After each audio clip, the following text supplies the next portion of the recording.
A nevem Zadán. Egy jól ismert építőanyagokkal foglalkozó család elsőszülött fia. Vagyok a nyugati megyékben. A családunk nem a leggazdagabb a környéken, de épp elég jómódú ahhoz, hogy anyám Borbála asszony bárhol emelt fővel járjon, és hajlamos legyen félszemmel nézni azokra, akik nem értek fel hozzá. Gyerekkorom óta arra nevelt, hogy bármit is teszek, a házasságomnak is a család javát kell szolgálnia. Számára a házasság nem érzelmi kérdés volt, hanem egy üzlet, egy szerződés, egy saktábla, ahol a gyerekeknek pontosan abba a pozícióba kellett lépniük, amit ő előre kijelölt. De én Lelét választottam. Ő nem jött nemesi vagy vagyonos családból, és nem hozott magával hatalmas hozományt sem. Az édesapja korán meghalt, az édesanyja pedig a helyi piacon árult szárazárut és fűszereket. Hajnali 3-4 órakor kelt, és a keze mindig fűszer és hagymaillatú volt. Éppen ezért anyám szemében Lele sosem volt méltó arra, hogy belépjen a házunkba. Egyszer kerek perec megmondta nekem, egy ilyen lány jó arra, hogy szórakozz vele, de ha feleségül veszed, csak leránt a sárba. Fájtak a szavai, de én pontosan tudtam, ki az a nő, akit szeretek. Az elmúlt csaknem 10 évben Lelle mellettem állt a legnehezebb napjaimban is. Amikor az első kis vállalkozásom csődbe ment, a barátaim elfordultak tőlem, a partnerek pedig a pénzüket követelték, Lelle volt az, aki csendben eladta az édesapja után, maradt egyetlen aranyláncot, hogy odaadja nekem, és ki tudjam fizetni a munkásaim bérét. Amikor balesetet szenvedtem az építkezésen, és majdnem 1 hónapig feküdtem a kórházban, anyám csak a bejárónőt küldte be néha egy kis levessel, míg Lelle a folyosón egy műanyag széken aludt, és minden éjjel fogta a kezemet, mert félt, hogy belázasodom. Egy ilyen nőt hogyan nevettem volna feleségül. De anyámat ez nem érdekelte. Ő csak egy másik nevet látott. Amáliát, annak a Zsigmondnak a lányát, aki egy hatalmas építőipari cég tulajdonosaként épp egy több 100 milliós beszállítói szerződés aláírására készült a családunkkal. Anyám számítása szerint, ha elveszem Amáliát, megkapjuk a szerződést, a tőkét, és bővíthetjük a műhelyt. Lellét pedig csak egy akadálynak tekintette az úton, amit el kell takarítani. Az esküvőnket a megye legelegánsabb rendezvénytermében tartottuk, amit anyám választott ki. A virágkaputól a színpadig minden egyes részletet ő tervezett, meg hogy a rokonok és a partnerek lássák a gazdagságot. De ami a leginkább fájt, az volt, hogy ezen a szép napon anyám egyszer sem kérdezte meg Lelétől, hogy fáradt-e, izgul-e. Csak hidegen utasította a ceremóniamestert, hogy végezzenek gyorsan a protokollal. Ne rabolják az illusztris vendégek idejét. A köszöntő ceremóniához érve ott álltam Lelle mellett, és éreztem, hogy a keze jéghideg az enyémben. A ceremóniamester felkérte az ifjú párt, hogy nyújtsák át a tisztelet poharát a szülőknek. Lele lépett először anyám elé, és halkan, megindultan nyújtotta át a pezsgős poharat. Egészségére, édesanyám, az egész terem elnémult. Mindenki arra várt, hogy anyám átvegye a poharat. Még ha csak a látszat kedvéért is, de anyám nem mozdult, egyenes háttal ült a székében, keresztbe fonta a karját, és gúnyosan elhúzta a száját. Aztán olyan tisztán mondta ki a szavait, hogy a szomszédos asztaloknál is hallották. Ne hidd, hogy anyádnak szólíthatsz, csak mert úgy tartja kedved. Nem mindenki válik mennynek, aki belép ebbe a házba. Láttam, ahogy Lelle válla megremeg. A kezében lévő pohárból kibuggyant pár csepp, pezsgő egyenesen a kézfejére. Suttogás indult el a teremben. Volt, aki sajnálkozott, volt, aki kíváncsian figyelte a drámát, és volt, aki fanyarul elmosolyodott, mintha egy jó színházi előadást látna. Lelle lehajtotta a fejét, próbálta visszatartani a könnyeit, olyan kicsinek és védtelennek tűnt ott saját esküvőjén. Abban a pillanatban 1000 kép villant fel az agyamban. Lelle, ahogy a kórház folyosóján alszik a kabátomat szorítva. Lelle, ahogy velem eszi az olcsó tésztát a szűk albérletben, és azt mondja, minden rendben lesz, Zadán.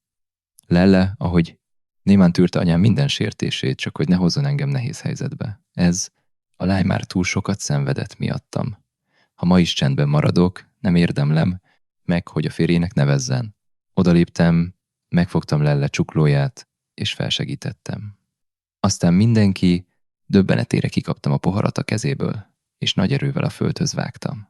A kristálypohár csörömpölve tört szét a márvány padlón, a pezsgő szétfröccsent a fényes kövön. Anyám felpattant, az arca elfehéredett a dühtől. Zadán, megőrültél? Egyenesen a szemébe néztem, a hangom furcsán nyugodt maradt. Nem, teljesen józan vagyok. Ha anyuka nem engedi meg a feleségemnek, hogy anyának szólítsa, akkor nincs is szükség rá, hogy többet így hívja. Mától én sem fogom őt arra kérni, hogy fejet hajtson az előtt, aki nem tiszteli őt. A terem felbojdult. A rokonok felpattantak, volt, aki tiszteletlenséggel vádolt, mások próbáltak lecsillapítani. Anyám reszketett a dühtől, Lelle pedig könnyes, rémült, mégis hálás szemmel nézett rám. Megszorítottam a kezét, és csak annyit mondtam neki, hogy ő is hallja. Ne félj, ma nem hagylak egyedül. Anyám a dühtől remegő hangon kiáltott rám. Zadán, fogalmad van róla, mit tettél? Az esküvődön, ennyi rokon és díszvendég előtt mersz így viselkedni az anyáddal. Egy nő miatt gyalázol meg engem. Ezek a szavak élesen vágtak a levegőben, de furcsa módon már nem féltem, és magyarázkodni sem akartam, csak Lelle jéghideg kezét éreztem, ami összeszorította a szívemet. Anyám körbenézett, mintha a rokonok támogatását várná. Az asztaloknál suttogás indult el, a rokonok egy része hálátlannak nevezett, mások Lellit hibáztatták a botrányért. Az első asztalnál Zigmond úr csendben ült, az arca sötét volt. Mellette Amália keresztbe font karral, megvető tekintettel nézte Lellét, mintha a feleségem elhalászott volna előle egy olyan helyet, ami jogosan őt illette meg. Abban a pillanatban rájöttem. Anyám jelenete nem egy hirtelen dühkitörés volt. Ez egy előre eltervezett megalázás volt, hogy megtörjenek, hogy bűntudatom legyen, és visszatérjek arra az útra, amit ők jelöltek ki nekem. Nem akartam tovább vitatkozni. Levettem az akomról a vőlegényi kitűzőt, és lassan az asztalra tettem. Ez a mozdulat elnémította a termet. Anyám megdermet, Lelle pedig aggódva nézett rám. Megszorítottam a kezét. Gyere velem. Lelle utánam lépett, a lába alig bírta tartani. A hosszú mennyasszonyi ruhája végig siklott a padlón, érintve a törött üvegszilánkjait és a pezsgőfoltot. Anyám utánunk ordított. Zadán, ha most kilépsz azon az ajtón, ne várd, hogy anyádnak nevezzelek többet. Megtorpantam egy pillanatra, de nem fordultam vissza. Féltem, hogy ha anyám szemébe nézek, a könnyeit látva meglágyulok, mint régen. De ma nem az ő büszkeségét kellett megvédenem, hanem a feleségemet, akit az egész terem a tekintetével marcangolt. Kint a folyosón a benti zaj még mindig kihallatszott. Lelle már nem bírta, tovább zokogni kezdett, a kezével takarta el a száját, hogy ne hallják. Lesegítettem egy padra a lobbiban, a szívem majd megszakadt. Zadán, sajnálom. Nem akartam, hogy így legyen.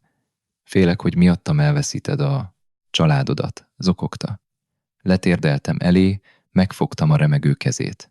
Lelle, hallgass meg. Az a család, amelyik arra kényszerít, hogy eladjam azt a nőt, aki megmentett engem. Az a család már régen elhagyott engem. Nem te választasz el, tőlük ők maguk kényszerítettek arra, hogy válasszak az igaz szeretet és a hamis látszat között. Rám nézett, a könnyei még folytak, de a szemében megjelent a nyugalom. Nem szólt többet, csak a vállamra hajtotta a fejét, mint aki túl sokat cipelt egyedül. Bevittem a kocsiba. Aznap éjjel az ünnepi fények világítottak az utcákon, de az autómban csend honolt. Ahogy elhagytuk a rendezvény helyszínt, láttam a visszapillantóban a fényes épületet eltűnni a sötétben. Ennek a helynek kellett volna életem legboldogabb emlékét adnia, ehelyett az a hely lett, ahol megértettem, ha egy férfi nem áll ki a feleségért a nehéz pillanatban, minden esküvői fogadalom csak üres beszéd. A kocsiban Lelle csendben ült, a kezével a ruháját szorongatta. Nem, kényszerítettem arra, hogy beszéljen. Eszembe jutottak a régi idők, amikor semmink sem volt, csak a hitünk egymásban. Amikor az első kis cégem csődbe ment, és én ott ültem a szobában a fizetési felszólításokkal. Lelle csendben levette nyakából azt a régi láncot, amit az édesanyja hagyott rá, a kezembe tette, és azt mondta, fizest ki a munkásokat, Zadán. Nekik is van családjuk, várják az otthoniak. Kérdeztem, nem sajnálja-e? Csak elmosolyodott. A tárgyak pótolhatók, az emberi tartás nem. Ezt a mondatot azóta is a szívemben őrzöm. Nem volt hangos, nem volt nagyképű, de megmutatta, milyen tiszta lélek áll mellettem. Amikor balesetet szenvedtem, az építkezésen Lelle felmondott a munkahelyén, és egy hónapig a kórházi folyosón aludt egy műanyagszéken, éjszaka meg a homlokomat tapogatta. Lázas vagyok-e? Amikor kérdeztem, miért nem megy haza pihenni, azt felelte. Ha te itt fekszel, fájdalmak közt, én otthon nem találnám a helyem. Azokban az években Lelle sosem kérdezte, mikor veszünk házat, mikor lesz autónk, mikor lesz rendes esküvőnk. Csak jött velem napról napra. Ha csak kenyér volt, az asztalon azt tettük. És anyám mindezt tudta, látta. Mégis az ő szemében Lelle csak egy értéktelen szegény lány maradt, nem látta a jóságát, csak a származást, a szerződést és a számokat nézte. Nem vittem Lellét a családi villába. Hazavittem abba a kis kétszobás lakásba, amit a saját erőnkből vettünk hitelre, évek munkájával. Nem volt nagy, nem volt luxus, de minden bútort mi magunk választottunk, és fizettünk meg a saját verejtékünkkel. Belépve Lelle levette a fátylát, és szótlanul állt a nappali közepén. Adtam neki egy pohár meleg teát. Mától ez a mi igazi otthonunk. Aznap éjjel, amikor Lelle kimerülten elaludt a kanapén, hosszan néztem őt. Kint az éjszakai város fényei világítottak, a lelkemben pedig minden letisztult. Attól a pillanattól kezdve, hogy a pezsgős pohár összetört a padlón, én a feleségemet választottam, és akármilyen nehéz út áll is előttünk, nem fogom megbánni. Másnap reggel még a hajnali szürkületben ébredtem. Lelle még aludt a kanapén, a kezét a mellkasára szorítva, mintha egy rossz álomból menekülne. Betakartam egy vékony takaróval, és leültem az asztalhoz. Csend volt a lakásban, csak az óra ketyegése hallatszott, de ez a csend nem tartott sokáig. A telefonom folyamatosan rezegni kezdett. Mintha az egész család az ébredésemet várta volna. Először anyám hívott, aztán apám, majd a nagybátyám. Olyan rokonok kerestek, akik az év során szinte soha meg sem kérdezték, hogy vagyok most meg úgy. Hívogattak, mintha valami égbe kiáltó bűnt követtem volna el. Nem vettem fel. Lefordítottam a telefont az asztalra, próbálva megőrizni a nyugalmam. De pár másodperc múlva jött anyám üzenete. Ha még ebben a családban akarsz élni, hozd vissza Lellét bocsánatot kérni, és írd alá a vállási papírokat. Újra és újra elolvastam a sorokat, a torkom összeszorult. Tegnap anyám megalázta a feleségemet az esküvőnkön, ma reggel meg nekünk kellene bocsánatot kérnünk. Úgy tűnt, anyám szemében Lelle fájdalma semmit sem ért. Csak a saját büszkesége volt a fontos. Mielőtt válaszolhattam volna, megint csörgött a telefon. Apám, Lóránt volt az. Vettem egy mély levegőt és felvettem. Zadán, fiam, hol vagy most? Kérdezte, fáradt hangon. Otthon, a lakásomban, feleltem. Sóhajtott egyet. Gyere át a házba, kérlek. Anyád egész éjjel nem aludt a tegnapiak után. A rokonok is csak erről beszélnek. De ami a legfontosabb, Zsigmond úr rendkívül dühös. A milliárdos szerződésünk most a levegőben lóg. Érted ezt? Lehúnytam a szememet. Végül is a legfontosabb mégiscsak a szerződés volt, nem a tönkrement esküvő vagy a mennyasszony megalázása. Apám folytatta, a hangja nehezebb lett. Ha Zsigmond úr visszalép, a műhelyünk elveszítheti az év legnagyobb megrendelését.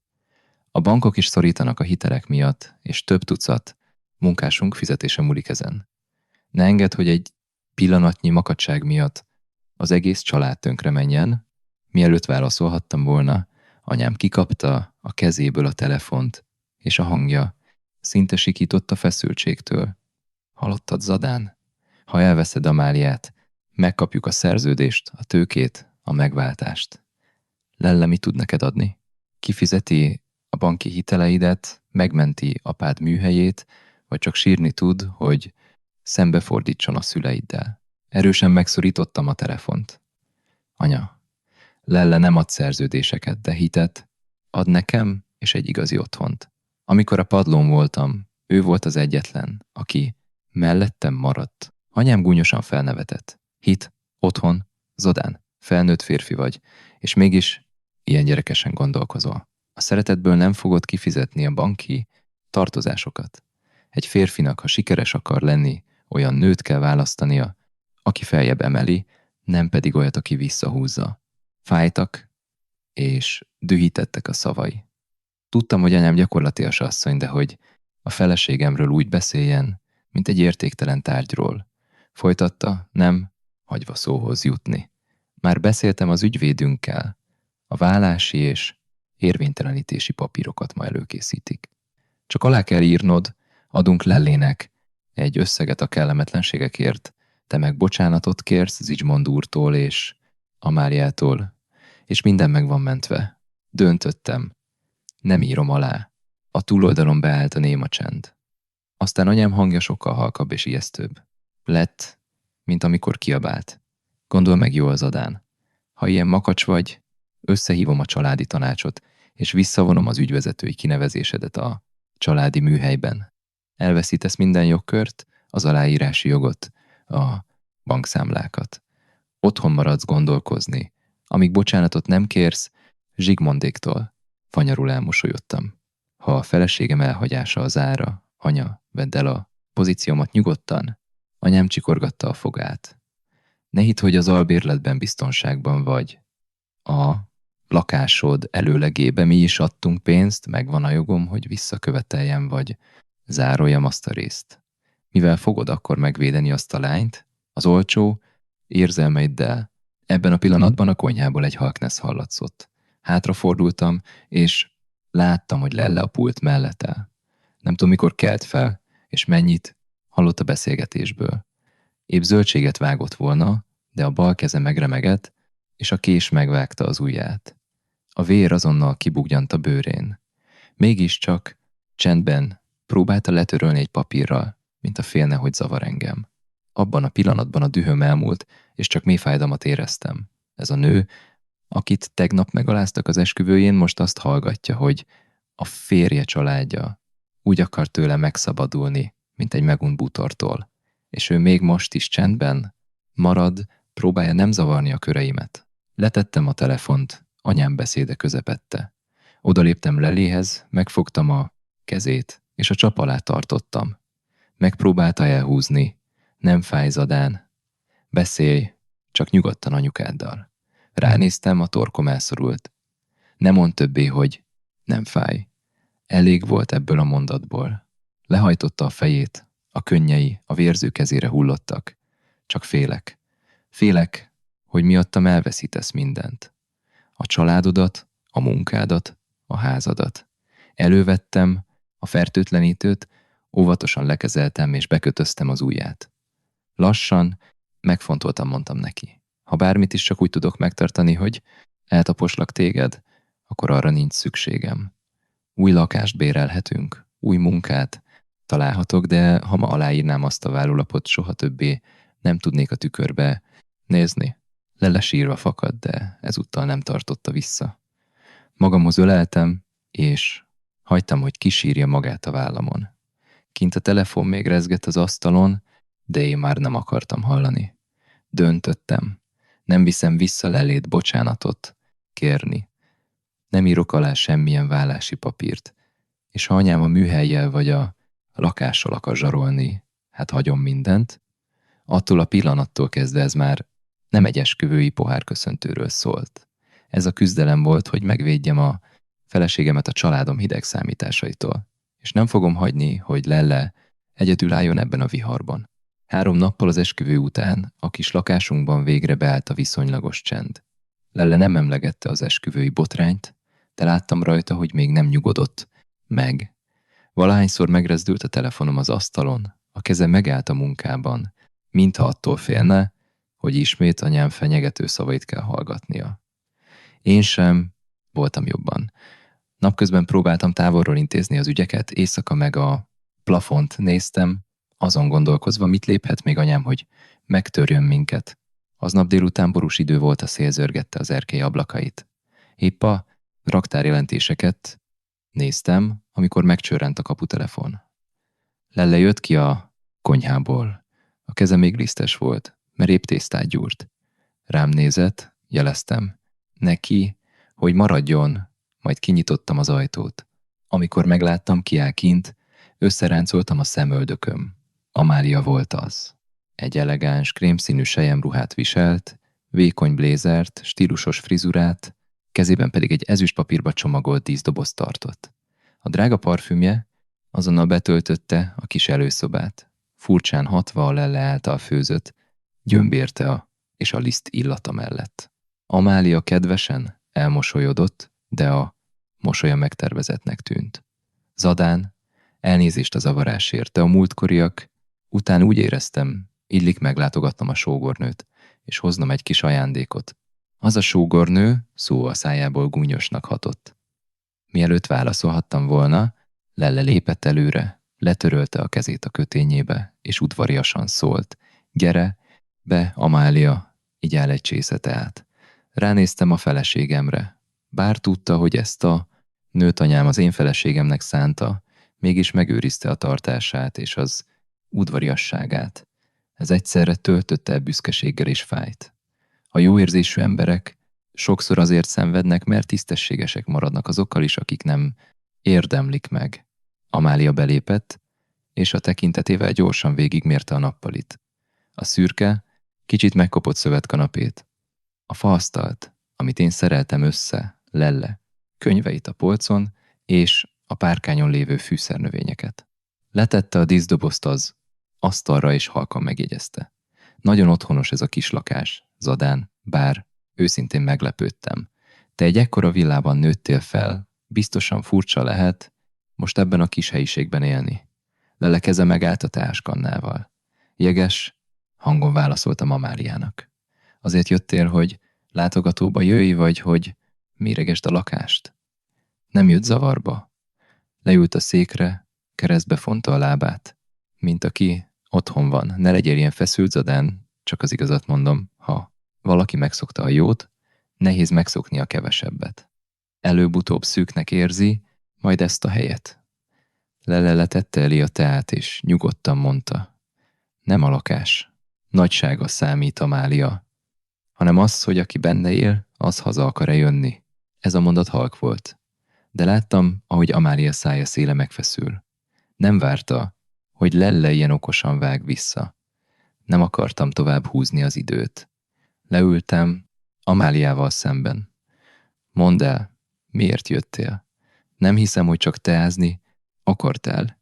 Amália rám nézett, majd lassan kinyitotta a táskáját, és elővett egy barna mappát. Letette az asztalra. Rajta volt az apja, Zsigmond cégének a pecsétje. Elém tolta: azt hiszem, ezt érdemes elolvasnod. Ez a legjobb megoldás neked, a családodnak, és tulajdonképpen Lellének is. Nem nyúltam a papírhoz.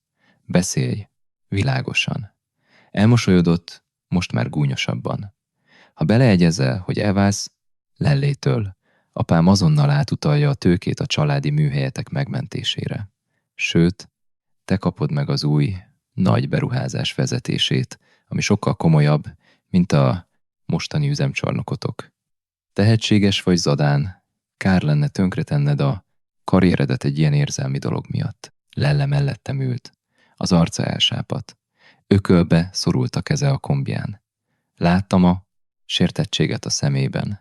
Úgy beszéltek a házasságunkról, mint egy üzletről, amit meg lehet venni, fel lehet bontani, vagy kártérítéssel meg lehet váltani. Amália felém hajolt, lehalkítva a hangját. Nem kell engem rögtön szeretned.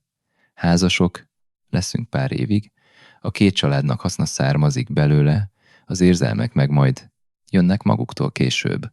Gúnyosan elmosolyodtam. Nagyon egyszerűnek képzeled ezt, Amália. Egy nő élete, egy esküvő ígéret, neked csak pár évnyi üzleti együttműködés. Vállat vont. Zadán, a felnőttek nem ígéretekből élnek, hanem észszerű döntésekből. Kézbe vettem a mappát. Belenéztem. Nagyon precízen megfogalmazott szerződés. Volt. Pénzügyi támogatás, cégátalakítási terv, és egy bizonyos összeg kártérítésként Lellének a válás után. Mintha Lelle csak egy elbocsátott, alkalmazott lenne, akinek végkielégítést adnak a hűséges szolgálatért. Egyenesen Amália szemébe néztem, és ketté téptem a szerződést mindenki előtt. A papír szakadásának száraz hangja betöltötte a szobát. Lelle megrezzent, Amália pedig felpattant a székből. Az asztalra dobtam a darabokat. Nem cserélem el a feleségemet egy szerződésért. Amália arca vörös lett a dühtől, a kifinomult állarca azonnal eltűnt. Összeszorított fogakkal mondta: azt hiszed, van még más választásotok. Apám segítsége nélkül a műhelyetek csődbe megy. A bankok követelik a tartozást, a beszállítók nem adnak anyagot, a munkások meg fellázadnak, ha nem kapnak fizetést. Azt hiszed, ezt el tudod titkolni? Megtorpantam. Ezeket az információkat egy kívülálló nem tudhatta ilyen pontosan. A kintlévőségek, a hitelek részletei mind belső adatok voltak, amiket még az üzemben sem tudott mindenki. Honnan tudta ezt Amália ilyen pontosan, mintha könyvelésünket nézni? Lassan felálltam. Nagyon jól értesült vagy, Amália? Észrevette, hogy elszólta? Magát a tekintete megingott egy pillanatra, de gyorsan visszanyerte a bökendiségét, felkapta a táskáját. Csak a valóságra akartam felhívni a figyelmedet. Lelle jó volt arra, hogy veled egyen olcsó tésztát pár évig, de ha a családi cégetek csődbe megy, vajon ő meg tudja menteni?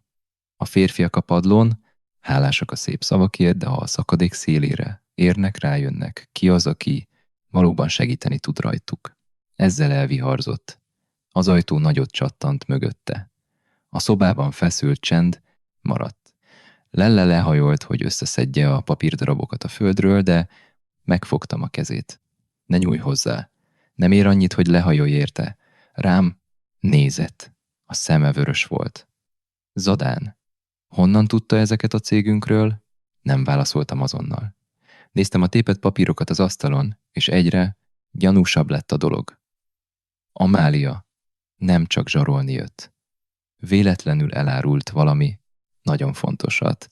Zsigmond cége túl jól ismerte a gyenge pontjainkat, és ha ennyire képben voltak, akkor az a milliárdos szerződés nem egy megmentő volt, hanem egy csapda, amit régóta készítettek elő nekünk. Amália távozása után sokáig álltam némán az asztal mellett. A széttépet papírdarabok még ott hevertek szanaszét a padlón. Mellettük az érintetlen teáscsésze, amit Lelle készített. Kint újra elerett az eső, a cseppek kopogása. Az ablakon arra emlékeztetett, hogy a viszonylagos nyugalomnak vége. Nem a szegénységtől, vagy a pozíció elvesztésétől féltem. Amália búcsú pillantása aggasztott, ami nem egy meggyőzni akaró nőé volt, hanem valakié, aki figyelmeztetni jött. Lelle halkan megkérdezte: Zadán, nagy a baj, ugye? Ránéztem a feleségemre. Az arca még mindig sápadt volt a megaláztatások után. Nem akartam újabb terheket róni rá, amikor még a tegnapi sebei sem gyógyultak be. Hát kell néznem néhány papírt, ne aggódj, kislányom, pihenj egy kicsit. Hosszan nézett rám, tudta, hogy titkolok valamit, de nem kérdezősködött tovább. Csendben elpakolta a teáscsészéket, és bement a szobába. Kinyitottam a laptopomat, és beléptem a régi munkahelyi fiókomba. Mivel anyám még nem vonta meg hivatalosan az összes hozzáférésemet, hozzáférhettem néhány Fájhoz a Zsigmondék cégével tervezett szerződésről. Szóra nyitottam meg a dokumentumokat, a szerződéstervezetet, a kiegészítő megállapodásokat, a beszállítói kötelezettségeket, a biztosítékokat. Minél tovább olvastam, annál jobban megfagyott a vér az ereimben. A száraz üzleti szavak mögött egy olyan csapda rejtőzött, ami teljesen tönkretette volna a családunkat. Az első dolog, ami szemet szúrt, a biztosítéki záradék volt. A tervezet szerint, ha a mi műhelyünk akár csak 48 órát is késik a szállítással a megadott Ütemtervhez képest Zsigmond cégének joga van azonnal érvényesíteni az zálogjogot a gépeinkre, az új gyártósorra, sőt, még a területi forgalmazási jogainkra is 3 kulcsfontosságú régióban. Újra és újra elolvastam. Nem hittem el, hogy a jogi osztályunk ezt átengedte. Az üzleti életben a késedelmi kötbér normális dolog, de hogy 2 nap késés miatt elveszítsük a teljes gyártósort és a piacainkat, az nem együttműködés. Ez rablás papírformában, megnyitottam a szállítási határidőket is. A megadott idők tarthatatlanul rövidek voltak. A műzemünk kapacitásával még éjjel-nappali műszakban is szinte lehetetlen lett volna hibátlanul teljesíteni. Ha túlterheljük a munkásokat, a selejt és a műszaki hibák esélye drasztikusan megnő. Anyám büszkén mesélte rokonoknak, hogy ez a szerződés a megváltásunk. De a sorok között én csak a vesztünket láttam. Azonnal felhívtam Marcelt, a jogi osztályunk vezetőjét. Sűrű csengés után vette fel. A hangja bizonytalan volt. Zadán. Miért hívsz ilyen későn? Marcel kiengedte át a szerződésben a 48 órás zálogjogot a gépeinkre és a forgalmazási jogokra. A túloldalon beállt a csend, majd Marcel felsóhajtott. Zadán. Nem. Akartam elmondani. De Borbála asszony utasított minket, hogy ne kössünk bele semmibe. Azt mondta, ez a legfontosabb szerződésünk, ha aláírjuk, utána minden megoldódik. Lehúnytam a szememet, nehéz kő feküdt a mellkasomon. Anyám a szerződésért és a saját igazáért kész volt feláldozni a cég biztonságát is. Nem érezted, hogy ez veszélyes? Kérdeztem. Dehogy nem. Felelte halkan. Marcel, de én csak alkalmazott vagyok. Amikor szóltam Borbála asszonynak, leteremtett, hogy gyáva vagyok, és ha mindenben csak a kockázatot keresem, ez a cég sosem fog növekedni. Letettem a telefont. A nappaliban csak a szél zúgása hallatszott. Tudtam, hogy egy olyan ember kell, aki ért a számokhoz, és látja a rejtett összefüggéseket. Benedekre gondoltam, a legjobb barátomra, aki korábban 4 évig volt a főkönyvelőnk, mielőtt anyám miatt felmondott. Benedek precíz, szótlan ember, de a számok mögött azonnal meglátja a csalást. Felhívtam. Amint beleszóltam, azonnal mondta. Gondoltam, hogy előbb-utóbb hívni fogsz, Zadán. Tudsz valamit? Kérdeztem meglepve. Nem mindent felelte komolyan, de a távozásom előtt láttam furcsa dolgokat. Amikor szóltam Borbála asszonynak, leintett, hogy túlreagálom. Átküldtem neki e-mailben a szerződéstervezetet és néhány számlamásolatot. 20 perc múlva visszahívott, a hangja nehéz volt. Zadán, figyelj jól. Zsigmondék, számlái között vannak olyan tételek, ahol az árak 30%-kal magasabbak a piaci árnál. De ami a legfurcsább, több olyan közvetítő cég is felbukkan az utalásoknál, amiknek a cégjegyzéki címe fiktívnek tűnik. Ez nem tiszta üzlet. Szerinted csalnak? Többről van szó. Szerintem nekik nem is a mi árunk el. Egy tiszta hátterű, működő gyártó céget keresnek, amin keresztül átfuttathatják a tisztázatlan eredetű pénzeiket. Ha aláírjátok, ti lesztek a felelősek a papíron átfutó összegekért. Ha baj lesz, ti viszitek el a balhét, és nem fogjátok tudni bebizonyítani, hogy nem tudtatok róla. A tenyerem megizzadt, elsötétült előttem a világ. Ez már nem arról szólt, hogy anyám lenézi a szegény menyét. Ez egy bűncselekmény volt, ami romlásba dönthette volna a családomat, a műhelyt és az ott dolgozó munkásokat. Ekkor újra megcsörrent a telefonom. Anyám volt az. Ma este azonnal gyere haza. Zsigmond úr rendkívül dühös a tegnapiak miatt. Bocsánatot kell kérned tőle, és Amáliától. Ne kelljen 2-szer mondanom. Kiabálta, majd folytatta, és meg se, mert próbálni elhozni azt a lellét. Ennek a családnak az üzleti dolgaihoz semmi, köze nincs hozzá. Ránéztem a szobára. Lellépp a mennyasszonyi ruháját hajtogatta össze, lassan, mintha egy szép álom maradványait tenné el. Nem mondhattam el neki az igazat. Nem azért, mert nem bíztam benne, hanem mert túl sok sebet kapott az elmúlt napokban. Oda léptem hozzá. Be kell mennem a szüleimhez. Kérlek, zárd be az ajtót, és senkinek se nyiss ajtót, amíg vissza nem térek. Aggódva nézett rám, ugye nem lesz baj, Zodán. Megsimogattam a haját. Csak meg kell beszélnünk pár dolgot, de jobb az óvatosság. Bólintott, nem kérdezett tovább, de szorosan megfogta a kezemet. Ez a mozdulat meleg zséggel töltött el. Betettem a kinyomtatott papírokat a táskámba, és elindultam. Mielőtt kiléptem volna, még egyszer végignéztem a kis lakásunkon. A meleg fény lellecipője az. Előszobában a teagőz. Mindez hirtelen hihetetlenül értékessé vált számomra. Megértettem, nem csak Lellét kell megvédenem anyám dühétől, hanem a családomat is attól az embertől, akiben anyám vakon bízott. És lehet, hogy pont Zigmond az, aki a szakadék szélére lök minket. Már teljesen sötét volt, amikor megérkeztem a szüleim házához. Az eső elállt, de az aszfalton megcsillanó sárga fények hideggé tették a tájat. A táskámban ott lapultak a kinyomtatott szerződések, a számlák és Benedek feljegyzései a fiktív cégekről. Tudtam, hogy ez a látogatás nem arról szól, hogy meghallgatom anyám szidását. Ez egy olyan szobába való belépés volt, ahol a kötelek már kivoltak, feszítve, és egyetlen rossz lépés is elég lett volna ahhoz, hogy Lelle és én is elbukjunk. A kapu lassan nyílt ki, a ház, ahol felnőttem. Fényárban úszott, mint mindig. De azon az estén idegennek éreztem.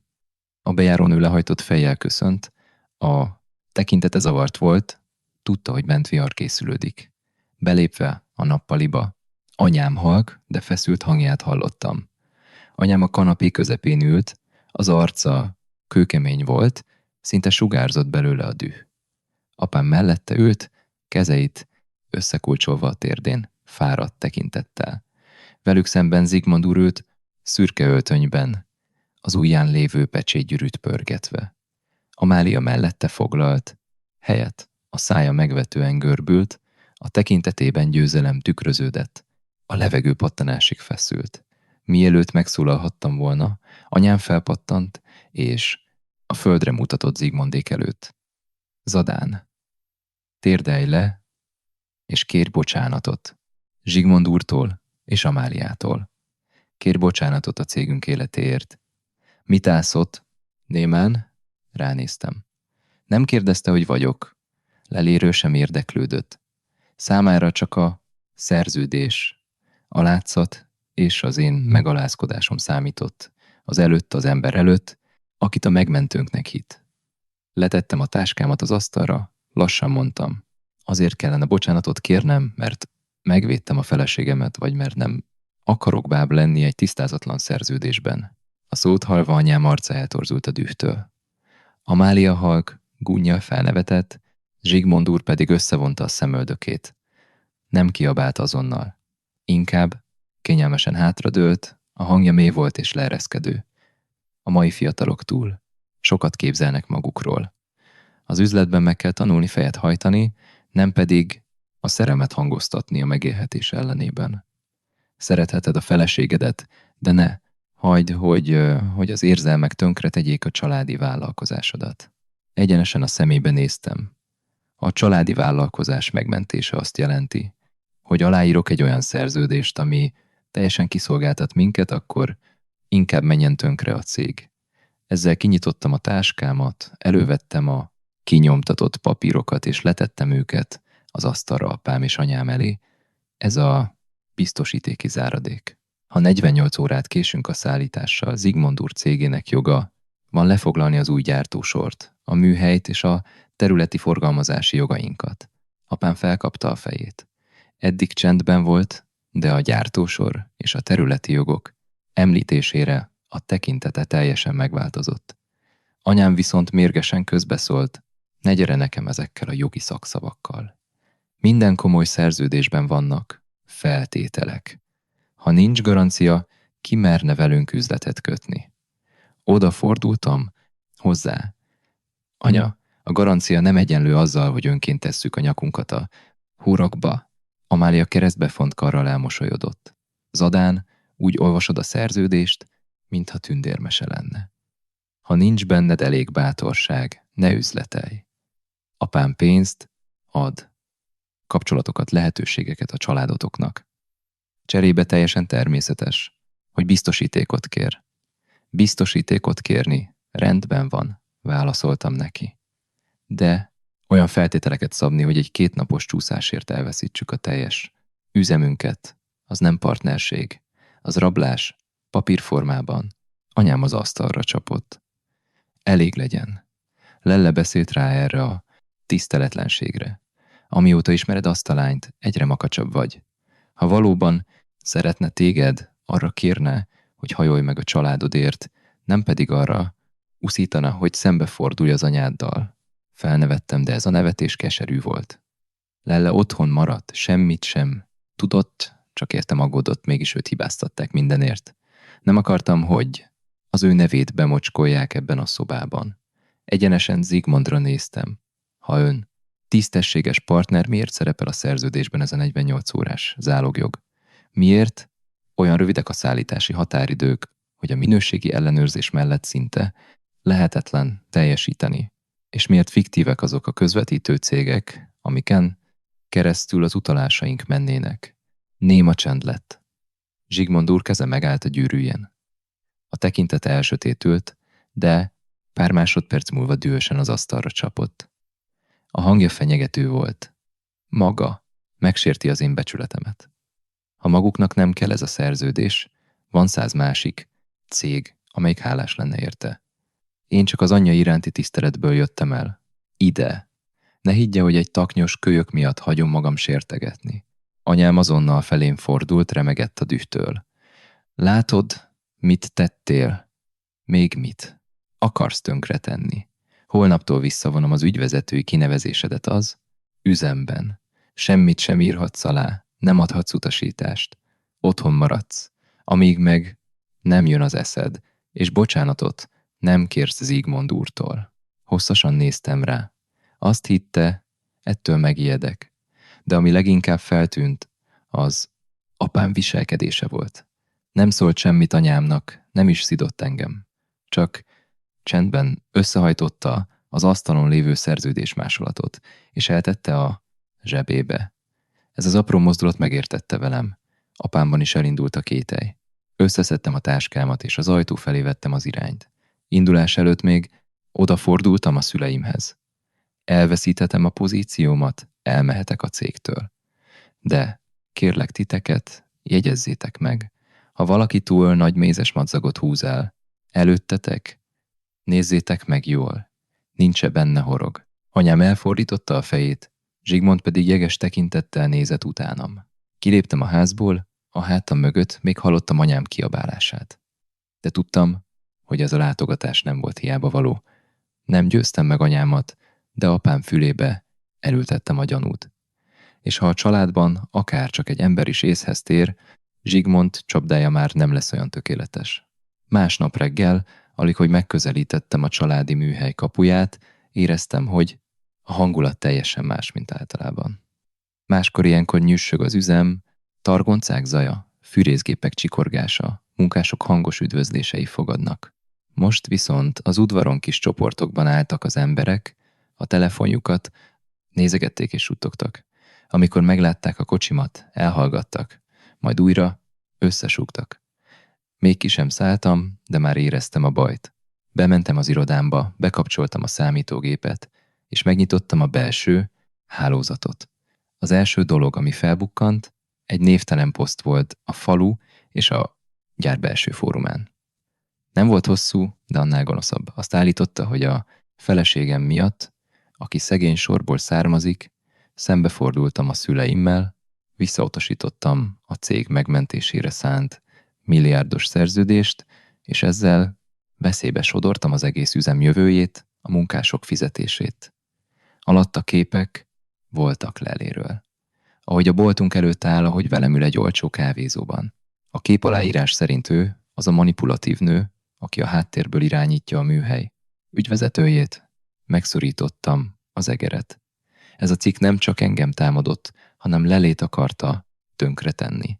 Tudták, hogyan kell a tömeg legnagyobb félelmét kihasználni, a megélhetést, a munkát, a család jövőjét. Ha a munkások elhiszik, hogy Lelle miatt veszíthetik el az állásukat, ő lesz az első számú célpontja a haragjuknak. Azonnal hívtam a rendszergazdát, hogy törölje a posztot, és keresse meg a feltöltőt, a hír már futótűzként terjedt. Fel akartam hívni Lellét, hogy figyelmeztessem, ne jöjjön ma az üzemhez. De még mielőtt tárcsázhattam volna, odakintről zaj hallatszott. Az egyik fiatal biztonsági őr rohant be az irodámba, Zadán úr. Lelle asszony megérkezett, és az udvaron néhányan feltartóztatták. Megfagyott bennem a vér. Rohantam ki az irodából, át a folyosón, egyenesen az udvarra. Lelle ott állt az udvar közepén egyszerű fehér ingben és barna nadrágban. A kezében egy melegen tartó edényt fogott. Valószínűleg ebédet hozott nekem, mint máskor. De előtte néhány idősebb munkás és irodai dolgozó állt, elzárva útját. Nem bántották fizikailag, de a szavaik élesek voltak. Egy idősebb asszonyi, fájdalmas hangon mondta, Lelle, asszony, nekünk semmi bajunk magával, de ha szereti Zadán urat, gondoljon ránk is. Több tucat család él ebből a műhelyből. Ne engedje, hogy a maguk családi veszekedése miatt mi menjünk tönkre. Egy másik munkás hozzátette. A gazdagok, ha összevesznek, van hová menniük. De ha mi elveszítjük a munkánkat, a gyerekeink nem tudnak tanulni, ha szüleinknek nem lesz gyógyszere. Érti ezt? Lelle némán állt, az arca teljesen elfehéredett. Láttam, ahogy megmozdul a szája, mintha magyarázkodni akarna, de végül mégis elhallgatott. Megértette, hogy ezek az emberek csak félnek, nem rosszindulatúak, nem tudják az igazságot, csak azt hallják, amit valaki a fülükbe sugott. Ez a néma tűrése jobban fájt nekem, mintha kiabált volna. Úgy állították be az udvaron, mint egy bűnöst, miközben ő csak ebédet hozott nekem. Épp oda akartam rohanni, amikor egy kedves, de rideg hang szólalt meg a kapu felől. Emberek, nyugodjatok meg, ne bántsátok Lelle asszonyt. Amália volt az. Egy elegáns kosztümben lépett be az udvarra, mögötte 2 idegen férfi kísérte. Aggódó arcot vágott, de a szemei hidegek voltak. Odalépett Leléhez, szándékosan, hangosan, hogy mindenki hallja. Lelle asszony, tudom, hogy szereti Zadánt, de ne tegye még bonyolultabbá a helyzetet. Zadán a maga makadsága miatt már majdnem mindent elveszített. Most az egész műhelyt is romlásba akarja dönteni. Újra suttogás indult el az udvaron. Amália szavai olajként hatottak a tűzre. Eléjük álltam, eltakarva Lellét, és dühösen néztem Amáliára. Elég legyen a színjátékból. Amália tágra nyitotta a szemét, ártatlan arcot vágva. Zadán, én csak segíteni akartam tisztázni a helyzetet. A dühöddel csak azt éred el, hogy a munkások meg inkább Lelle asszonyt tartják felelősnek. Majdnem felrobbantam a dühtől.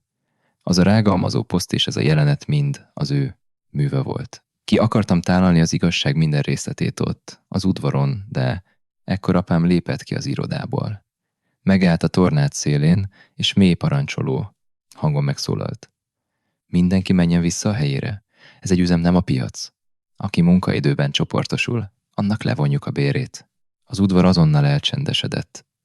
A munkások visszatértek a munkához. Amália arca elkomorult, valószínűleg nem számított apám ilyen gyors közbelépésére. Apám lejött az udvarra, és hosszú ideig nézte Lelle arcát.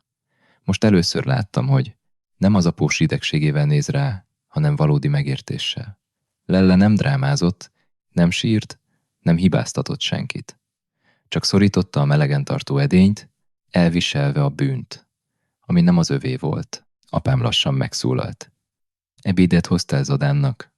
Lelle felnézett, a szeme vörös volt, de udvariasan válaszolt. Igen, apuka. Nem tudtam, hogy mi folyik az üzemben, különben nem jöttem volna. Sajnálom, ha kellemetlenséget okoztam. Apám megtorpant. Nem várta, hogy az, akit megvádoltak, kér bocsánatot először. Lelle egyenesen apám szemébe nézett, halk, de tiszta hangon. Nem várom el, hogy elfogadjon engem azonnal, apósom. Azt is tudom, hogy nem vagyok az önök kedvére való menny. De kérem, ne írjon alá olyan szerződést, ami tönkre teheti a műhelyt. A munkások itt nem hibásak, nekik csak egy biztos megélhetés kell, családjuknak. Ettől a mondattól én is elnémultam. Lelle nem magát védte, nem a saját igazát kereste. Ő, akit a leginkább megaláztak, az üzemért és a munkásokért aggódott. Apám hosszan nézte, a tekintete megenyhült. Nem szólt semmit, csak felém fordult. Zadán, vidd haza a feleségedet pihenni. Délután gyere be az irodámba, beszélnünk kell. Bólintottam, átvettem az edényt Lelle kezéből. Amikor kivittem a kocsijához, még mindig aggódva nézett vissza az udvarra. Halkan mondta. Ne haragudja, munkásokra, Zadán, csak féltik a megélhetésüket. Megfogtam a kezét. Tudom, kislányom, de fáj, hogy neked kellett ezt elviselned. Délután bementem apám irodájába. Az ajtó becsukódott mögöttünk, apám letette az asztalra a szerződésmásolatot, és fáradt szemmel rám nézett. Zodán, mondd el, nekem az igazat. Mennyire veszélyes ez a szerződés? Nem haboztam. Megnyitottam a laptopomat, és megmutattam neki mindent, amit Benedek átküldött. A túlárazott számlákat, a fiktív cégek listáját, pénzmozgások gyanús útját és az állagjogi feltételeket, amikkel elveszíthetjük a gyártósort. Apám lassan olvasta el minden egyes oldalt. Amikor végzett, levette a szemüvegét, és hátradőlt. A szobában beállt a néma csend, csak a nehéz lélegzetvétele hallatszott. Hosszú idő után szólalt meg, a hangja reket volt. Ha mindez igaz, anyáddal együtt majdnem a vesztünkbe rohantunk. Néztem az apámat, aki egész életében szigorú és kemény ember volt, most pedig hirtelen olyan fáradtnak tűnt. De a szívemben megjelent a remény. Apám végre tisztán látta az igazságot. És egy családnak néha elég egyetlen ember, aki meg mer fordulni a szakadék szélén, hogy elkerülje a katasztrófát. Apám a fiktív cégekről szóló jelentések után nem maradt tétlen. Azonnal behívatta Marcelt a jogi osztályról, és utasította, hogy fagyassza be a szerződéskötési folyamatot Zsigmondékkal további ellenőrzések céljából. Ez a lépés egy normális üzleti folyamat része lett volna, pláne egy ilyen veszélyes szerződésnél. De anyám számára ez felírt egy árulással. Aznap este az étkezőben az étel érintetlen maradt a tányérokon. Anyám dühösen csapta le az evőeszközt apámra meredve, téged is teljesen megbolondított ez a Zadán a feleségével együtt Lóránt. Egész életedben csak óvatoskodtál és féltél. Ha minden apróság miatt ellenőrzéseket csinálunk, ez a cég már rég csődbe ment volna nélkülem. Apám összevonta a szemöldökét mély hangon. Az óvatosság nem egyenlő a gyávasággal, borbála. Nem írhatok alá olyat, aminek nem látom a végét. Anyám gúnyosan nevetett. A végét? A legrosszabb vége az, ha elszalasztjuk azt az embert, akinek valóban van tőkéje. Zsigmond úrnak van miből válogatnia, hálásnak kellene lennünk, hogy minket választott. Ott ültem mellette, és csak figyeltem. Nem az fájt, hogy anyám még mindig Zsigmondot védte, hanem az, hogy egy pillanatra sem gondolta, hogy tévedhet. Számára a pénzes ember szava mindig többet ért az igazságnál. Aztán felém fordult, és egy olyan mondatot mondott, ami folytogató volt. Inkább bízom egy idegenben, akinek van tőkéje, mint egy szegény mennyben, aki csak sírni tud. Lehajtottam a fejem, hosszan néztem rá. Anya, te nem azért utálod Lellét, mert hibázott. Azért utálod, mert miatta elveszítesz egy olyan üzletet, amit te biztosnak hittél. Félsz a kudarctól, félsz Zsigmond úr előtt megszégyenülni, ezért inkább behúnyod a szemed az igazság előtt. Anyám arca elsápadt, a szája megremegett, de nem válaszolt. Életemben először láttam a szemében, a düh mellett a bizonytalanságot. Ez még nem jelentette azt, hogy beismeri a hibáját, de a hitvallás az Zsigmond úrról már megrepett, és ha egyszer elindul a repedés, az igazságot már nem lehet eltitkolni. Nem sejtettem, hogy még aznap éjjel Zsigmond felhívja anyámat. Később, amikor visszahallgattam a felvételt anyám telefonjáról, megértettem, miért ijedt meg annyira. Zsigmond hangja már nem az az úriemberes, nyugodt hang volt, hanem hideg és fenyegető.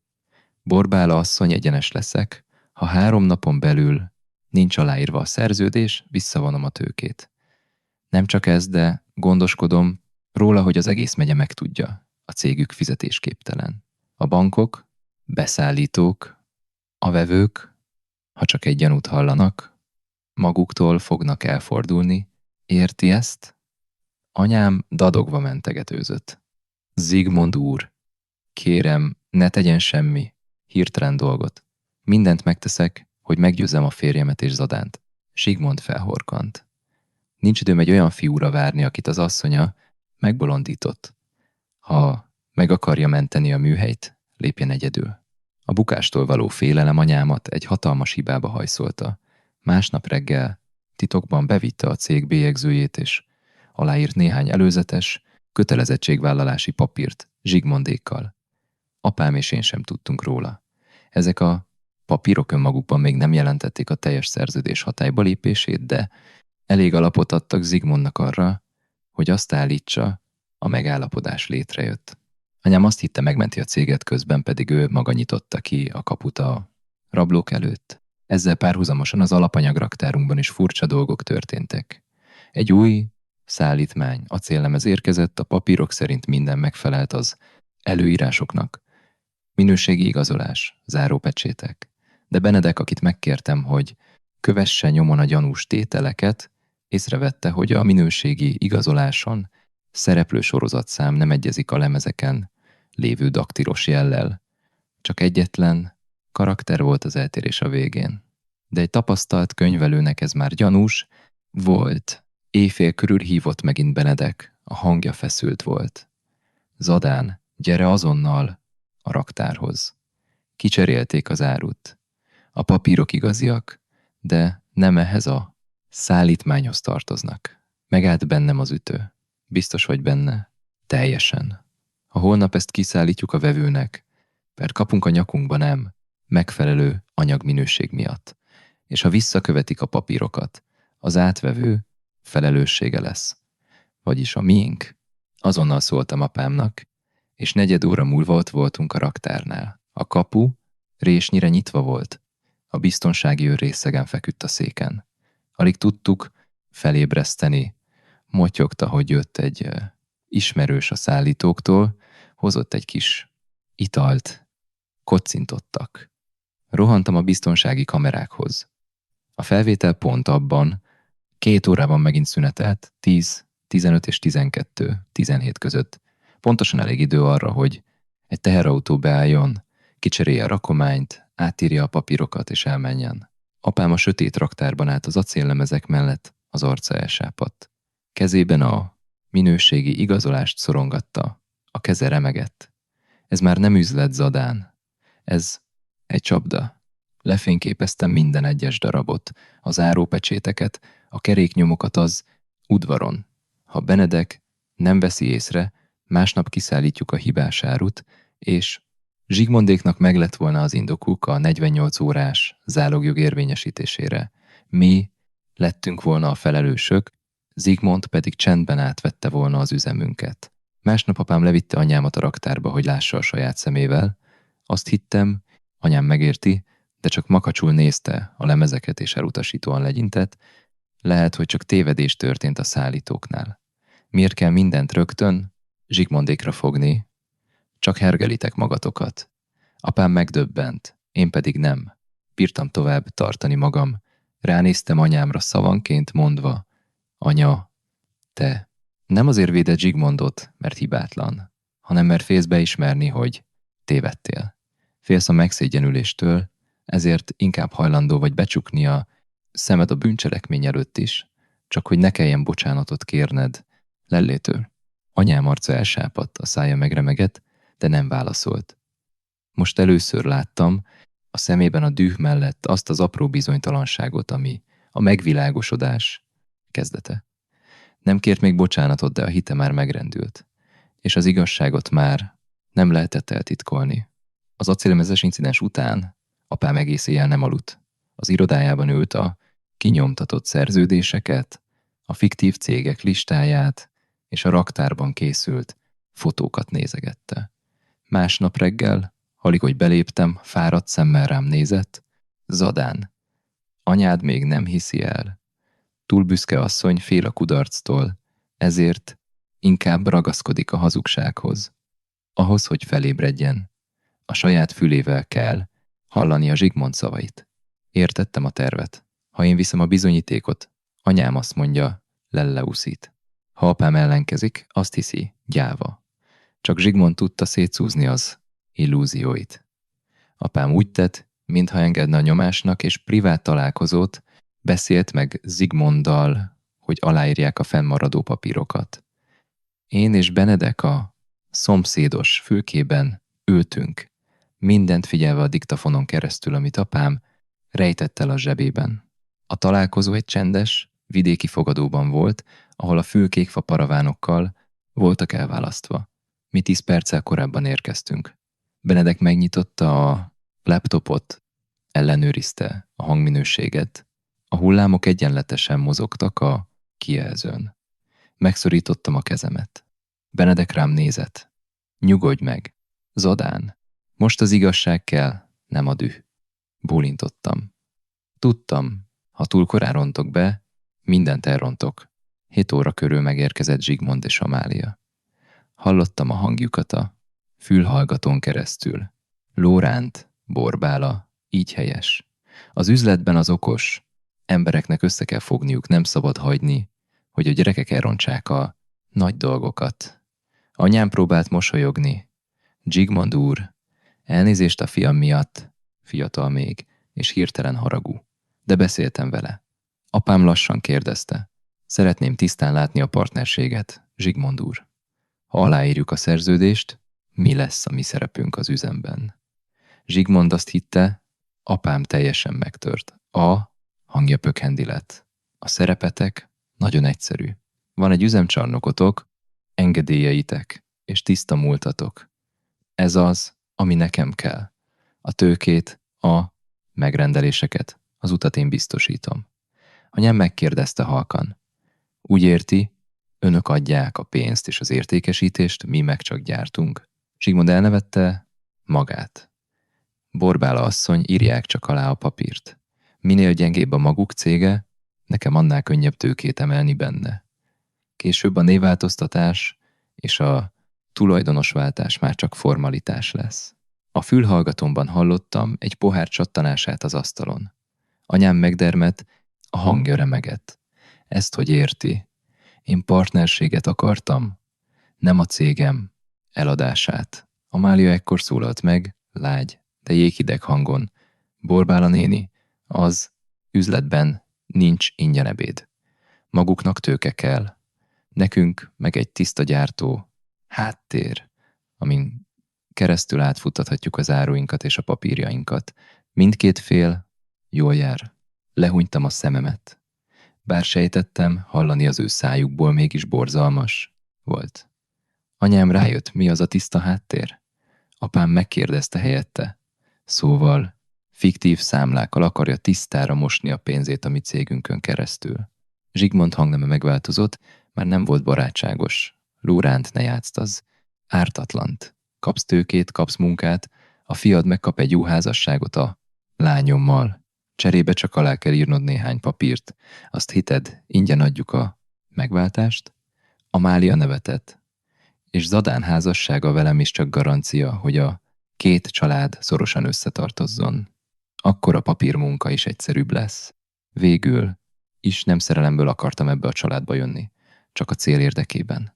Minden szó anyám hiúságát és büszkeségét vágta el. Azt hitte, gazdag mennyet, és megmentőt hoz a családba. Közben pedig csak egy sarokba szorította asszonyinak, tekintették, akit a pénz reményében ki lehet használni. Apám felállt, a hangja hideg volt. Zsigmond úr, lehetek szegény, mehetünk csődbe is, de az ősök nevét nem adom oda a maguk mocskos ügyleteihez. Ez a műhely 3 generáció verejtékéből épült fel, nem pedig egy paraván, ami mögé maguk elrejtetik a bűneiket. Zsigmond is felpattant. A szék hangosan csikorgott a padlón. Azt hiszed, Lóránt, ilyen egyszerűen kiszállhatsz? Borbála már aláírta az előzetes kötelezettségvállalást. Ha visszaléptek, elintézem, hogy a bankok holnap zárolják a számláitokat, a beszállítók leállítsák a szállítást, a munkások meg az utcára kerüljenek. Akkor majd magyarázkodhatsz a fiadnak, aki egy szegény leány miatt tönkretette a családot. Amikor meghallottam, hogy Lellét hibáztatja, ökölbe szorult a kezem. Benedek megfogta a vállam, tartva engem. Még nem jött el a pillanat. A szomszéd fülkében anyám hirtelen felsírt. Ez a sírás nem a düh sírása volt, hanem annak az asszonynak az összeomlása, aki rájött, hogy saját kezűleg vezette a vesztébe a családját. Hibáztam, sajnálom, zokogta. Ez a mondat elnémította a haragomat. Fájt látni az anyám összeomlását, de megkönnyebbültem. Végre felébredt az illúzióból. Apám felsegítette a székből. Menjünk haza, Borbála. Még nem késő. A felvétel rögzítve volt.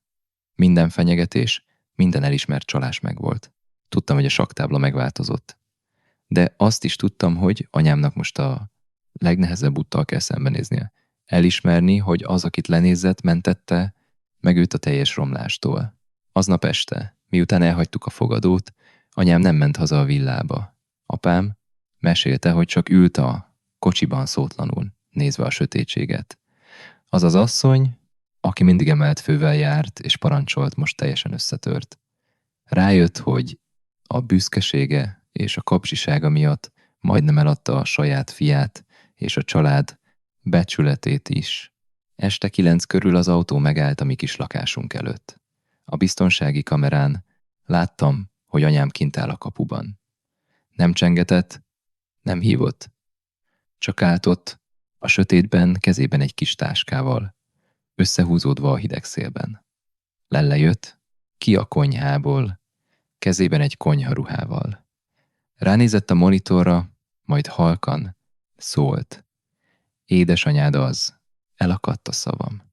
Lelle, akit anyám az esküvőjén megalázott, még mindig édesanyádnak nevezte. Lelle nem várt rám. Odament és kinyitotta a kaput. Anyám felnézett, a tekintete találkozott Leliével, és azonnal lesütötte a szemét. Lelle nem mosolygott, de nem is volt rideg. Félreállt az útból. Jöjjön be, anyuka, így áll egy kis meleg teát. Azt a szót hallva, anyuka, anyám felsírt. Elfedte az arcát a kezével, a vállal rázkódott. Megértette, hogy a szeretetet és a tiszteletet nem lehet megkövetelni a mennyünktől após rangban. Azt a kedvességgel kell kiérdemelni. Belépett a nappaliba.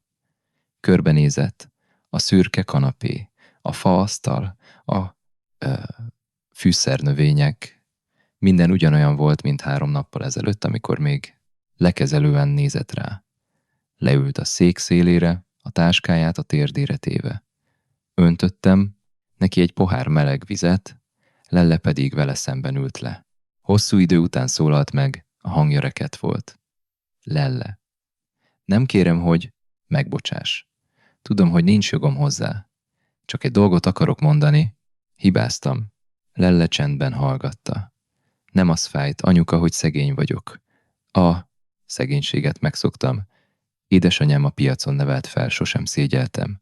Az fájt, hogy a férjemet választás elé állította. A szülői szeretet vagy én. Fájt, hogy Zadánnak a 2 tűz között kellett állnia. Anyám lehajtotta a fejét. A könnyei az ölébe hullottak. Életében először láttam őt ilyen kicsinek. Rájött, hogy az a lány, aki tőle nézett, sokkal nagyobb tartással rendelkezik, mint az ő büszkesége, de a nyugalom nem tartott sokáig. A telefonom rezegni kezdett. Benedek küldött egy linket üzenettel. Zadán, újabb cikk jelent meg Lelléről. Ez még mocskosabb. Megnyitottam. A falu és az üzemfórumán megjelent egy bejegyzés, miszerint Lelle titokban pénzt fogadott el a konkurenciától, hogy szabotálja a Mies Zsigmondék cégének megállapodását. Képek voltak csatolva, ahogy Lelle Benedekkel találkozik a kávézóban, pedig csak a papírokat hozta nekem, és egy boríték, amit Benedek adott át neki, ami valójában a könyvelési másolat volt, de a cikk szerint készpénz. A kísérő szöveg dühös volt. A szegény menny tönkreteszi a férje családját. A lány manipulálja a műhely vezetőjét, emiatt a munkások elveszítik az állásukat. Lelle elsápadt, anyám is látta a képernyőt. De ezúttal anyám nem kérdezte meg, igaz-e. Nem kételkedett lelében. Felállt a székből, a hangja remegett, de határozott volt. Add ide a telefont, fiam. Tegnap hagytam, hogy ezt a lányt megalázzák előttem, ma nem fogok hallgatni. Anyám elkérte a telefonomat, és egy rövid videót rögzített a nappalinkban. Az arca megviselt volt. A szemei vörösek, de a hangja tiszta. Borbála vagyok, Zadán édesanyja. Mindenki hallja meg jól, ebben a történetben az egyetlen hibás. Én vagyok.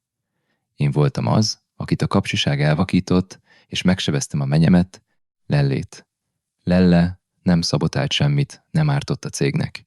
Én voltam az, aki majdnem romlásba döntötte a családot egy veszélyes szerződésért.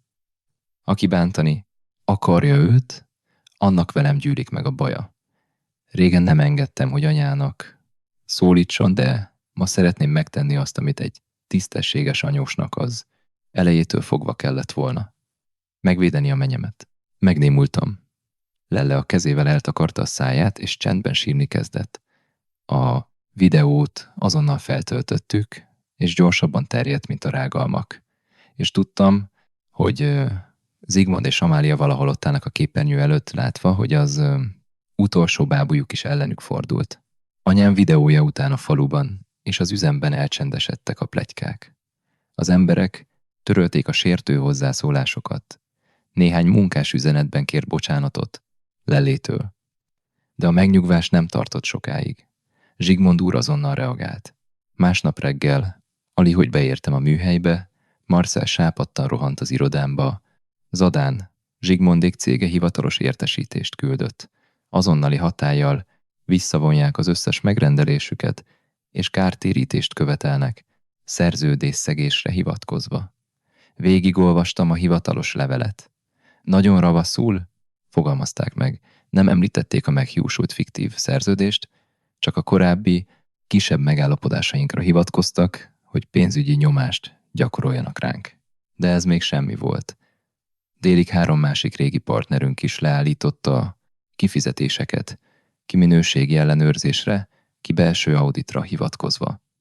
Tudtam, hogy Zsigmond keze van a dologban. A kapcsolatait használta fel, hogy elvágja a pénzforrásainkat, és kényszerítsen minket a térdre, kényszerülésre. Az üzemben eluralkodott a bizonytalanság. A munkások féltek. Nem kiabáltak, de a tekintetük mindent elárult. Mihály bácsi, az üzem legidősebb lakatosa, aki még apám gyerekkorában kezdte itt a munkát, csendben lépett be az irodámba. Levette a svájci sapkáját, és halkan kérdezte: Zadán fiam, megkapjuk a bérünket ebben a hónapban. Nem magam miatt kérdezem, de a fiataloknak hitelük van, albérletük, gyerekeik. Ez a kérdés szívbe markoló volt. A legrosszabb egy cégvezetőnek nem a bevétel csökkenése, hanem az, amikor látja a tőle függő emberek félelmét a holnaptól. Mielőtt válaszolhattam volna, anyám lépett be az irodába. Egyszerű, sötét, ruhában volt, smink nélkül, a haja hátrafogva. Életemben először láttam őt így. Megjelenni az üzemben büszkeség és pökhendiség nélkül. Lement a műhelybe, és apámmal, velem és Lelével együtt kiállt a munkások elé. Az udvaron csend lett. Borbála vagyok, szólalt meg, a hangja remegett, de tiszta volt. Az elmúlt napokban az én kapzsiságom és hiúságom miatt a cégünk veszélyes helyzetbe került. Tévedtem, amikor elhittem egy idegen szavait, és megijesztettelek titeket.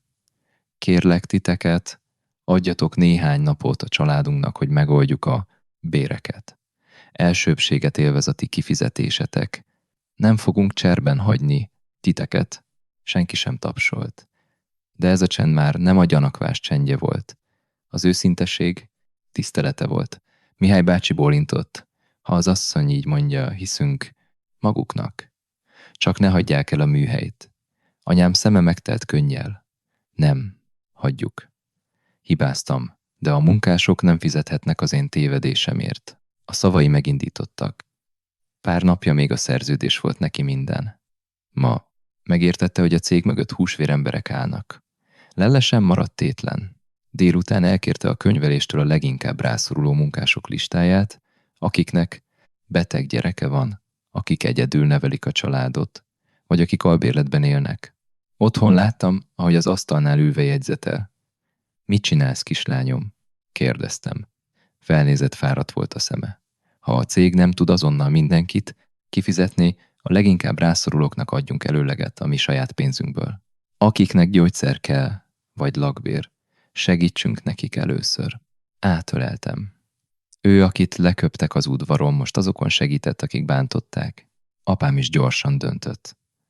Elém tett egy tulajdoni lapot egy külterületi telekről, amit idős korára tartogatott. Eladjuk, zadán, kifizetjük a béreket. A cég alapja a bizalom, ha az megvan, mindent újraépíthetünk. Anyám is belépett, és letette az asztalra az ékszeres dobozát, benne a legféltettebb aranygyűrűivel. Ha kell, adjátok el ezeket is.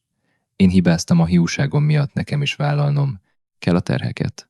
A szobában lévő levegő nehéz volt, de meleg. A családunk végre egy oldalon állt. Mindenki próbálta javítani azt a hibát, amit anyám mohúsága okozott. Lelle csendben teát öntött nekik, egy apró, kedves gesztussal megmutatva, hogy van út a megbocsátáshoz. Ekkor rezget a telefonom. Amália üzenete volt. Zadán, ez az utolsó esélyed. Hagyd el Lellét, és megállítom az apámat. Ne engedd, hogy a családod mindent elveszítsen egy szegény lány miatt. Tudod, mire képes az apám? Néztem a kijelzőt düh nélkül. Csak tisztán láttam a jellemüket. Nem partnerséget akartak, hanem uralkodni felettünk. Nem házasságot akartak, hanem békjót. Lefényképeztem az üzenetet, és elküldtem az ügyvédünknek. Lelle megkérdezte. Amália az. Bólintottam, megmutattam neki. Olvasta, majd rám nézett. Mit lépsz? Zadán? Megfogtam a kezét. Nem dühből fogunk válaszolni, hanem az igazsággal. Ők fenyegetésekkel akarnak megtörni minket, mi meg a bizonyítékokkal fogjuk leleplezni őket. Kincsötét volt, de a lelkemben már nem volt bizonytalanság. Zsigmond zárolhatta, a hiteleket elfordíthatta, a partnereket zsarolhatott a lányával. De elfelejtett egy dolgot. Ha egy család összetart és az igazság mellett áll, a gonoszság nem tud győzni felettük. Aznap éjjel, miután mindenki elcsendesedett a házban, Lelle még mindig az asztalnál ült a munkások listájával és a kifizetési bizonylatokkal. Megkértem, hogy pihenjen, de rázta a fejét. A fiatalok várják a pénzt a lakbérre. Zadán. Pontosan át kell néznem mindent, ne maradjon ki senki. Odaültem mellé. Lelle hirtelen megállt az egyik utalásnál. Beigselt egy nevet a bankszámla kivonaton. Ez nem egy munkás volt, és nem is egy beszállító. Az állt mellette. Lajta Trans Kft. Fuvardi jelőleg. Nem volt nagy összeg önmagában, de ez a név többször is felbukkant az elmúlt hónapokban. Lelle előkereste a régi papírokat, és összehasonlította a raktárban kicserélt acéllemezek szállító levelével. Ott is a Lajta Trans pecsétje állt a sarokban. Zadán, nézd! Ez az a cég, amelyik az acéllemezeket hozta. És a bankszámlánk szerint Zsigmondék cégétől is kaptak utalásokat ugyanabban az időben. Összeállt a kép. Az acéllemezek kicserélése, a fiktív szállítmányok mindehez. Ezt a kis fuvarozó céget használták. Azonnal hívtam Benedeket.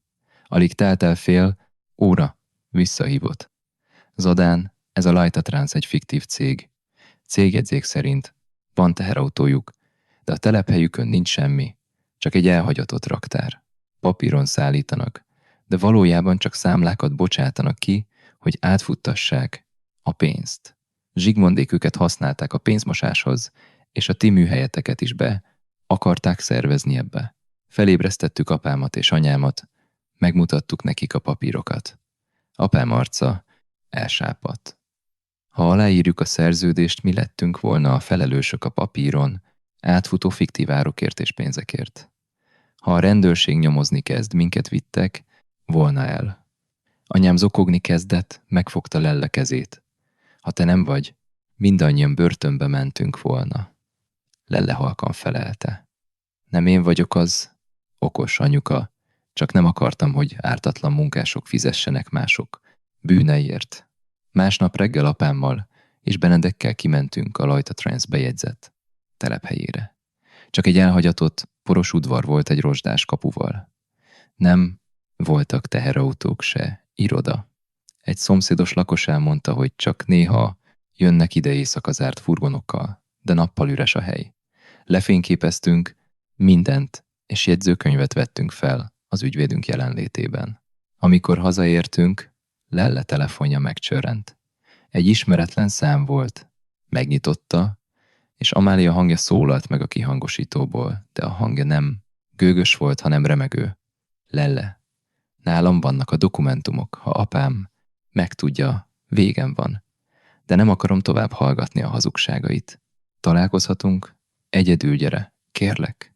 Zsigmond lánya, aki korábban el akarta venni a férjemet, most Lelétől kért segítséget. Megértettük, hogy ő is csak egy áldozat volt az apja játékában. Megegyeztünk egy nyilvános, biztonságos kávézóban. Én és Benedek tisztes, távolságból figyeltünk. Amália megviselt arcú volt, nyoma sem volt a korábbi eleganciának. Átadott Lelének egy fekete pendrive-ot. Ebben vannak az apám beszélgetései a fiktív cégekkel, a számlákkal és a műhelyetek tönkretételének tervével. Én is hibáztam, féltem tőle, de nem akarom, hogy emberek menjenek tönkre miatta. Lele megértően bólintott. Okos döntést hoztál, Amália. Sosem késő megfordulni. Amikor Amália kilépett a kávézóból, a kapunál két zömök férfi várta. Megragadták a karját, de én és Benedek azonnal odaléptünk, és a szomszédok is figyelni kezdtek. A férfiak elengedték, és gyorsan beültek egy fekete autóba, elhajtva. Amália sírva fakadt az udvaron. Lelle pedig odalépett hozzá, és átkarolta a vállát. Megértettem. A jóság nem azt jelenti, hogy gyengék vagyunk, hanem azt, hogy képesek vagyunk megvédeni azokat is, akik korábban bántottak minket, ha készek javítani a hibáikat. Beültettük Amáliát a kocsiba, és elvittük egy közeli magánklinikára, hogy ellássák a karján lévő zúzódást, amit a kapkodó férfiak okoztak. Amikor anyám megtudta a hírt, ő is azonnal odasietett.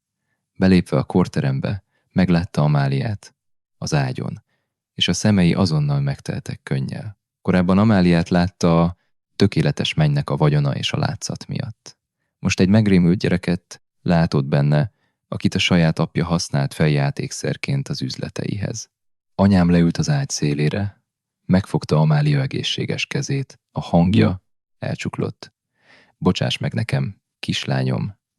Csak a vagyont és a pozíciót néztem, azt hittem, te vagy a legjobb út a fiamnak. De elfelejtettem, hogy te is csak egy gyermek vagy, akit a felnőttek az asztalra tettek üzleti cserének. Amália zokogni kezdett. Átölelte anyámat.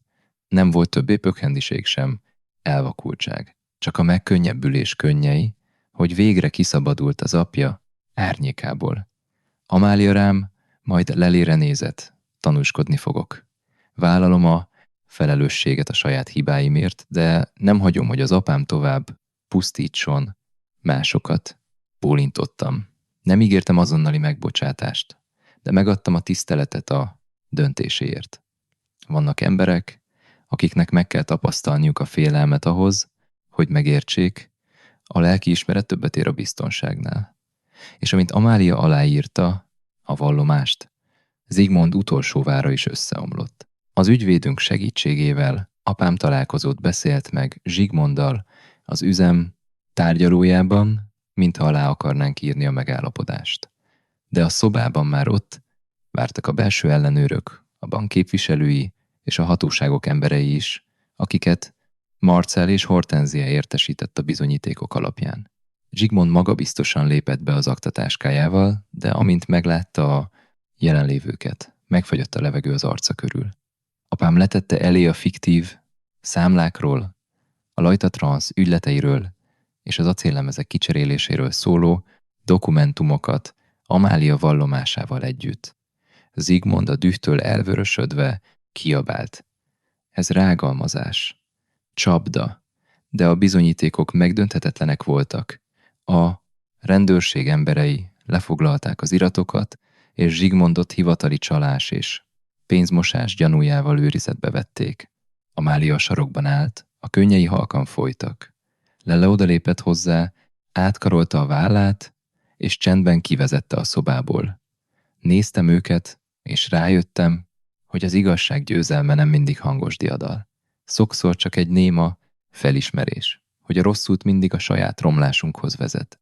Hónapokkal később az ügy lezárult. Zsigmondot és a bűntársait elítélték, a fiktív cégeiket felszámolták. A mi műhelyünk is kapott sebeket, sok megrendelést, elveszítettünk, de a munkások velünk maradtak. Senki sem ment el. Apám eladta a telket, kifizette a béreket, és az üzem lassan újra talpra állt. De ami a legfontosabb, anyám teljesen megváltozott. Visszavonult a cég vezetésétől, és elkezdett jótékonysággal foglalkozni a faluban. Megértette, hogy a pénz nem minden. Egy hétvégi napon anyám megkért minket Lellével, hogy vigyük el őt Lelle édesanyjához a faluba. Csend volt a kocsiban. Megérkezve Lelle édesanyja épp a kiskertben dolgozott, meglátva minket. Kedvesen behívott a házba. Anyám megállt, előtte a nappaliban mélyen fejet hajtott, és a hangja remegett. Elnézést. Kérek magától. Lenéztem a származásukat, a szegénységüket, és azt hittem, a lánya nem méltó a fiamhoz. Tévedtem. Nagyon tévedtem, és bocsánatot kérek. Lelle édesanyja felsegítette meleg mosollyal. Semmi baj, Borbála asszony. A lényeg, hogy a gyerekek tisztességesen élnek. Ha a felnőttek tévednek is, fontos, hogy tudják kijavítani a hibát. Aznap együtt ebédeltünk. Egyszerű étel volt, de az életem legfinomabb ebédje, mert a két család végre egy asztalnál ült szeretetben. Ebéd után anyám felállt, töltött egy pohár meleg teát, és két kézzel nyújtotta át Lelének, a hangja elcsuklott. Lelle kislányom, ha adsz nekem egy esélyt, szeretném hallani tőled azt a szót. Édesanyám, nem a látszatért, hanem mert tiszta szívvel szeretnék az anyósod lenni. Lelle a poharat átvette, a könnyei lefolytak az arcán. Rám nézett, bólintottam. Elmosolyodott, és halkan megszólalt. Édesanyám, anyám elsírta magát, és szorosan átölelte.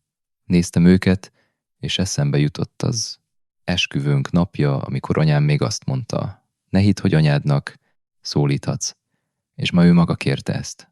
Megértettem, hogy a legnagyobb győzelem az életben nem az, amikor legyőzzük az ellenségeinket, hanem amikor azok az emberek, akiket szeretünk, képesek visszatérni a helyes útra a hibáik után.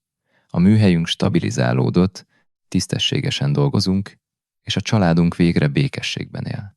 Mert a pénz felépíthet egy házat, a hatalom térdre kényszeríthet másokat, de csak a tiszta lelkiismeret adhat békés álmot, és csak az őszinte szeretet tarthat meg egy otthont. Hogy a viharok után mindannyian hazataláljunk oda, amit úgy hívunk, család.